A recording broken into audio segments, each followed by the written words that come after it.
Iba a preguntarte a vos, ¿cuál ha sido entre todos los descubrimientos de que has ido haciendo en todos estos años el de mayor importancia histórica y que pueda hasta chocar con algún mito, pues, o con algún concepto de que antes manejábamos sobre nuestro héroe? Es interesante porque yo estaba pensando sobre eso y voy a dar una comparación. Allá en los Estados Unidos ya celebramos hace unos días el cumpleaños de Martin Luther King Jr. Y allá él es considerada como el líder del movimiento de derechos civiles. Y es verdad, él es el líder. Pero es la verdad a la vez que él compartió el liderazgo con la comunidad negra. Y la comunidad negra en sus iglesias, en sus comunidades y en sus escuelas, etc., fue como co-líderes de este movimiento. Entonces, para mí, lo más interesante es tratar de descubrir cómo Sandino era el primer líder, pero había otros líderes y que la gente segoviana fue también líderes de este movimiento, que los dos compartiendo el liderazgo de este movimiento, porque sin la gente segoviana no hubiera un movimiento contra el yanqui. Entonces, para mí esto es el descubrimiento más interesante que ha compartido jefatura del movimiento. Esto tiene una explicación, Michael, que es la que yo he transmitido a Michael, que es que a Sandino se le ha estudiado, pero no se le ha conocido realmente sus verdaderos valores y sentimientos. Porque, por ejemplo, se decía que Sandino era un gran guerrillero, un gran estratega, un gran militar, antiimperialista, nacionalista. Todas esas son cosas que son ciertas. Sí. Pero la esencia de Sandino era Dios, era lo más grande que él poseía. Cuentan que taciturno y oscuro, como tallado en madera, como fundido en volcán, era Sandino, y que de lejos a veces se confundía con la quietud del peñal. Cuentan que se educó en la intemperie y que a las bestias del monte copió su forma de andar. Ahí fue que ejercitó la mirada, la calma, la ligereza, la agilidad del caguayabá. El general, rayo de luz sobre el trigal. Allá va el general, como una estrella sobre el mar. En los años 80, aquí había un periódico, órgano oficial del Frente Sandinista, que era dirigido por alguien que hoy está en la oposición. Carlos Fernando Chamorro. Bueno, lo dijiste tú. Sí. Había un hombre que era el que más escribía sobre Sandino. Era como que lo escudriñaba y hacía libros, folletos, ensayos. El que más conocía sobre Sandino. Sergio Ramírez. Había un departamento de agitación política dentro del propio Frente Sandinista, que andaba en todos los barrios, en todos los colegios, diciendo Sandino, Sandino es esto, Sandino es lo otro. Y eso lo dirigían varias personas. ¿Quiénes? Bueno, ahí habían varias personas. Estaba, creo, la compañera Mónica Baltodano y otros. Había un instituto de estudio del sandinismo que se encargaban de escudriñar a Sandino, lo mascaban y nos los daban a nosotros solo para tragar. Sí. Ese instituto lo dirigían personalidades de la literatura nicaragüense como Chichi Fernández, Ernesto Cardenal, Julio Valle Castillo, etcétera. Una cantidad de personajes que, bueno, de una u otra forma hoy en día no están con nosotros. Sí, eso es lo interesante, ¿no? O sea, de que, bueno, ellos que eran los estudiosos los Ideólogos. sí, Pero también los ideólogos estén en contra de este nuevo proceso. O sea, eso es lo que no no entendemos. comprendería alguien de fuera, además. Pero O sea, además en el ejército teníamos un hombre súper estricto. Un hombre que si nos poníamos un blue jeans nos decía eso es penetración ideológica. Si nos escuchaba... Hugo Torres.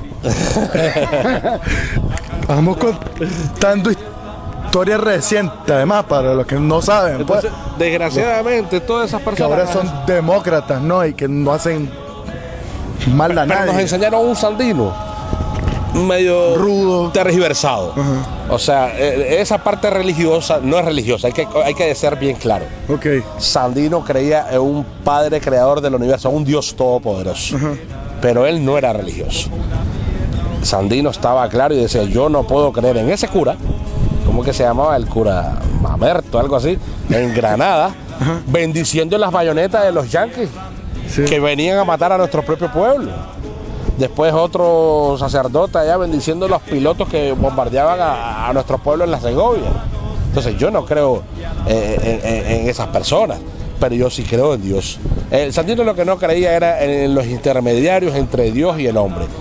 Entonces, que era para mí la esencia de Sandino, no se divulgó. ¿Por qué?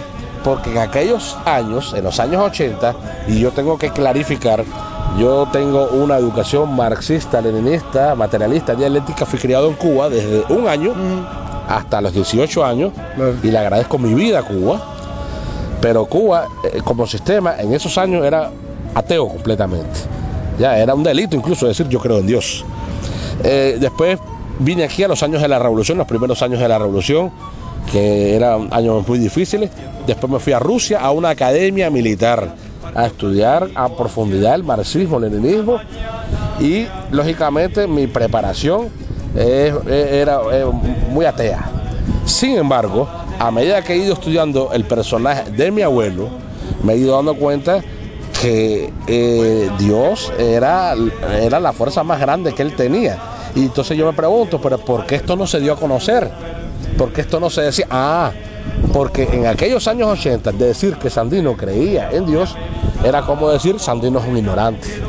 Porque el propio Marx lo decía, que las religiones es el opio de los pueblos, etcétera, pero Sandino no creía en las religiones, Sandino creía en el Dios, en el Padre creador del universo. Entonces estas personas, para congraciarse con el antiguo sistema socialista, Sí.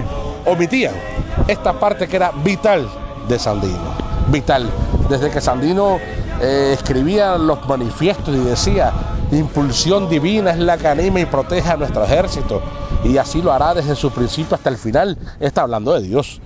Decía, y esa fuerza invisible que todos conocemos y que recibe muchos nombres en diferentes partes del mundo, aquí en Nicaragua la hemos conocido con un solo nombre y es Dios, y lo pone en mayúscula.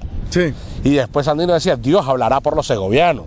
Entonces, siendo esa la esencia de Sandino, o sea, siendo la fuerza más grande, porque él también un poco dariano, él decía, aquel poema Roosevelt, pero él decía, los yanquis tienen todo, tienen los mejores barcos de guerra, tienen aviones de guerra, tienen el mejor ejército del mundo, pero les hace falta algo, Dios. que es lo que más yo tengo, y es Dios. Dios está con nosotros, Dios hablará por los segovianos, y eso se cumplió, eso se cumplió, los derrotó.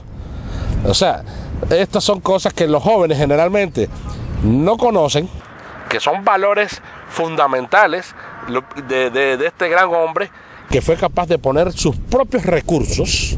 Fíjese bien, Sí. cuando él vino de México a Oro, Nicaragua, él trajo comprar armas. $5,000. Sí. Porque él trabajó en una empresa norteamericana en México que se llamaba Huastecan Petroleum Company, y obtuvo bastantes recursos por el esfuerzo de su trabajo. Un hombre, valores, vamos a hablar de valores. No fumaba, no tomaba, no tenía vicios de ningún tipo. Un hombre súper trabajador, sincero, honesto, buen amigo, hermano, etcétera. Viene para Nicaragua ya con las ideas bien planteadas. Él ya no regresa ni para Niquinomo, sino que se va para la mina del Limón y para San Albino. Sí. Llega y organiza un ejército. Se da cuenta de la explotación que existe del hombre por el hombre, cuando a los mineros los sobreexplotan. No les pagaban ni con dinero, sino que les daban un papelito para que fueran a comprar en la comisaría del dueño. O sea, era un negocio redondo y una explotación tremenda. Sandino se rebela con los mineros, crea la primera moneda de oro que a través de Michael, en los documentos que Michael nos ha hecho llegar, sale la descripción de la moneda, indios de Sandino, el valor $10, y esas monedas fueron fabricadas específicamente para remunerar a los mineros que durante años fueron explotados. De ahí comienza su gesta, pero una gesta que, como les digo, que siempre fue acompañada con una idea filosófica, que no se entiende por qué una vez que él vence al Imperio Yankee, el 2 de febrero, que fue el último día que salió el último Marine Yankee, él firma el convenio de paz. Pero vamos a regresar al momento clave de valores que te estaba hablando. Fue capaz de poner sus propios recursos a disposición de una causa revolucionaria. ¿Qué estaba haciendo Sandino en Huihuilí? Sandino estaba creando una sociedad de mutuo desarrollo, donde todos vivieran como hermanos, donde no existiera la explotación del hombre por el hombre, donde no existiera la frontera, como una sola nación, un solo país, una sola bandera. Sí, algo parecido a lo que se plantea en el ALBA, ¿no? No, o sea, parecido como... no, es el ALBA. Claro. Es el ALBA. Porque Sandino... Quiero de que le contes a nuestro público cuando conociste al comandante Chávez, lo que te platicó él. Esto yo lo comparto y me gusta mucho compartirlo, y no por ego, sino más bien porque para mí es un gran honor, un gran orgullo haber tenido la posibilidad de que el comandante Daniel Ortega me lo haya presentado. Él en una ocasión me dice: Walter, vení para acá, te voy a presentar al presidente Hugo Rafael Chávez. Claro que para mí y para cualquier nicaragüense o latinoamericano es un gran orgullo tener la posibilidad de estrecharle la mano a ese gran hombre. Cuando yo le doy la mano, él me ala y me abraza y me dice: no es la mano, es el abrazo lo que hay que dar. Eso a mí me recuerda mucho a Sandino. Y me dice: Walter, yo quiero que sepas que yo fui criado por mi abuelo. Abuelito, le dice él, yo fui criado por mi abuelito. Mi abuelito fue un general muy famoso en Venezuela, allá en el valle, ¿cómo es que le dicen él? Tiene un nombre en la región esa de donde él es. Sabaneta. Algo así. Sí, sí. Y entonces a él le decían el general Maizanta. Así le dicen, él le dice Maizanta. Y mi abuelito siempre me habló de tu abuelito. Y mi abuelito me decía que tu abuelito era uno de los 29 espíritus guerreros que vinieron a la tierra para liberarnos.